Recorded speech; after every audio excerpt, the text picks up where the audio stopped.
Hola, ¿qué tal amigos? Les saludo de nuevo con un nuevo video tutorial, en este caso análisis de capacidad de proceso. Mi nombre es René Bridge y en esta ocasión me gustaría explicarles cómo realizar este tipo de análisis. Bien amigos, de nuevo he elegido uno de los ejemplos del banco de proyectos de Minitab y este ejemplo hace referencia a un proceso de manufactura de cables y los datos representan una característica de calidad de diámetros. Entonces el planteamiento de este problema dice lo siguiente. El ingeniero de calidad quiere determinar si el diseño de un cable que la compañía fabrica cumple con las especificaciones de ingeniería. Cada hora, el miembro de equipo toma un subgrupo de 5 cables consecutivos de la línea de producción y mide los diámetros. Un cable debe tener un diámetro de 0.55 más menos 0.05 centímetros para cumplir con las especificaciones de ingeniería. Esto último que les mencioné, amigos, pues hace referencia al valor nominal de ese diámetro, que es 0.55 centímetros, así como la tolerancia, que es de más o menos 0.05. Bueno, dicho lo anterior, vamos a realizar el análisis de capacidad de proceso. Sin embargo, antes es muy importante mencionarles que debemos de identificar qué tipo de distribución siguen nuestros datos. Uno de los prerequisitos que nos pide la prueba de capacidad es determinar si nuestros datos siguen una distribución normal o no. Entonces, es muy importante hacer la prueba de normalidad de los datos antes de hacer el estudio de capacidad. Para ello, vamos a seleccionar en la pestaña de estadística, estadística básica, prueba de normalidad.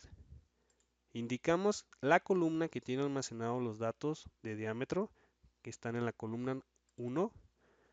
Y aquí vamos a dejar habilitado la opción por default que nos proporciona Minitab, la cual es la prueba de Anderson-Darling. Sea cual sea la prueba que utilicen, debemos de observar cuál es el valor de probabilidad que arroja. Les voy a explicar eso más adelante. Voy a dejar por default esta opción, Anderson-Darling. Y en título podemos escribir prueba de normalidad, datos.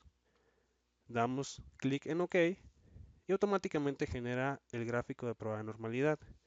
Recuerden que les hablé de un valor de probabilidad, es este amigos, es el que comúnmente llamamos p-value.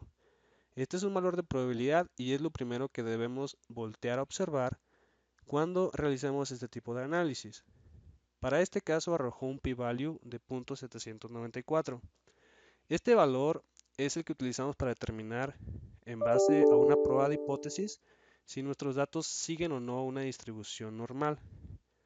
Voy a cambiar de pantalla para explicarles esta prueba de hipótesis.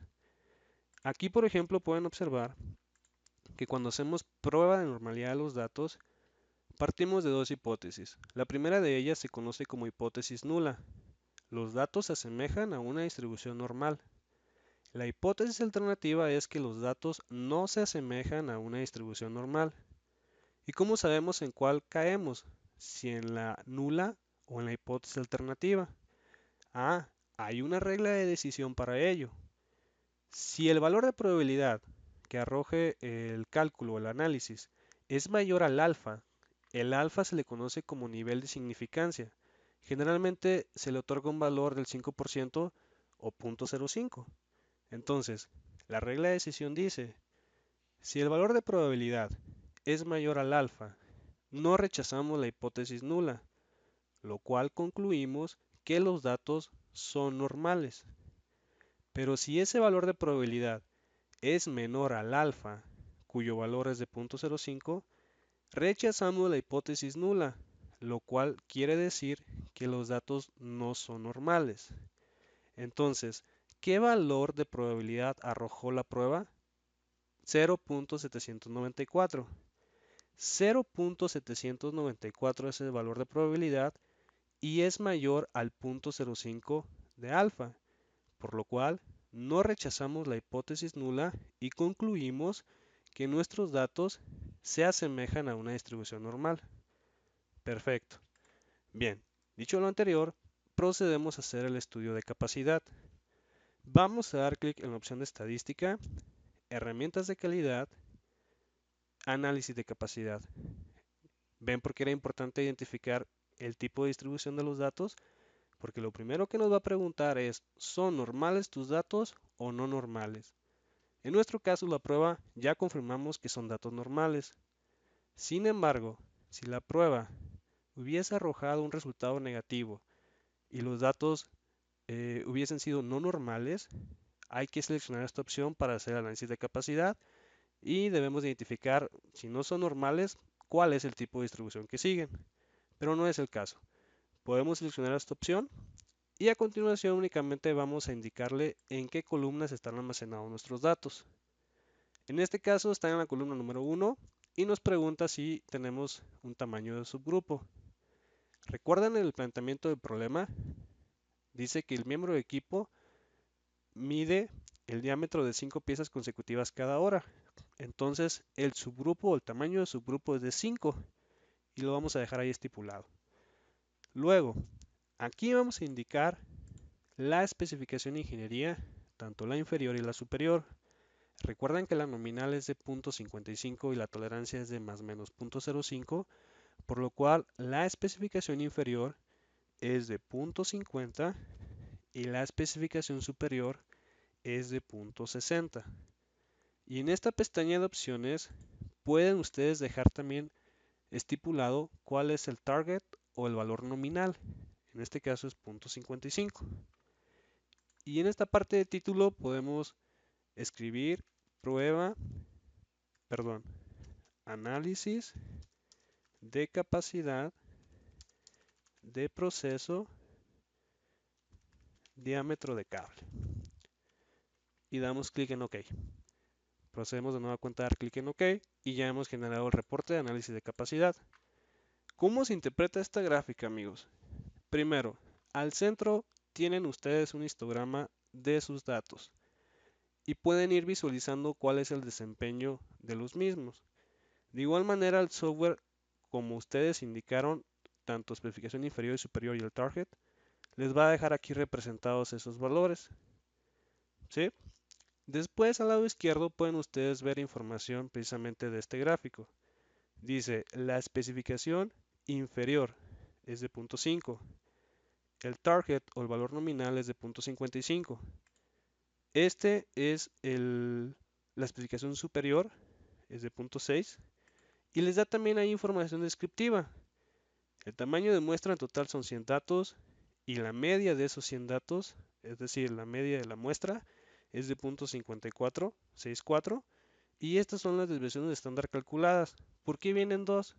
Porque una es la desviación estándar general de todos los datos y la otra es la desviación estándar de los subgrupos. Recuerden que eran subgrupos tamaño 5. Muy bien. Al lado derecho van a encontrar las métricas de 6 sigma. Las métricas de 6 sigma se dividen en corto y largo plazo.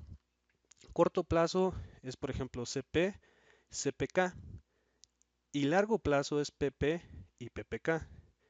La diferencia de uno y del otro es precisamente cómo se determina esa desviación estándar. En el caso de la métrica de 6 sigma de largo plazo, la desviación estándar que utiliza es de todos los datos y estos manejan una desviación estándar entre los subgrupos. Bueno, amigos, a grandes rasgos, los valores tanto al corto y a largo plazo arrojan CP, que es la capacidad potencial a lo que puede llegar nuestro proceso en el corto plazo de 0.90. Pero realmente este métrico, el CPK, expresa realmente ese desempeño y es de 0.83. ¿Por qué a este se le dice capacidad real del proceso? Porque a diferencia del CP, la forma en que se calcula el CPK, este sí considera la media. Y al considerar la media, también nos dice qué tan centrado está nuestro proceso. ¿Ok? Y en el largo plazo sucede algo similar, pero es el desempeño potencial a largo plazo, PP, y el desempeño potencial real a largo plazo, que es el PPK. En este caso, ambos nos dan métricos de 6 sigma que denotan área de oportunidad en el proceso, porque comúnmente manejamos valores de 1.33 para decir que es un proceso capaz. En este caso anda por debajo de dicho valor, arroja 0.80, 0.83. Entonces aquí hay área de oportunidad en este proceso y lo podemos ver desde esta gráfica.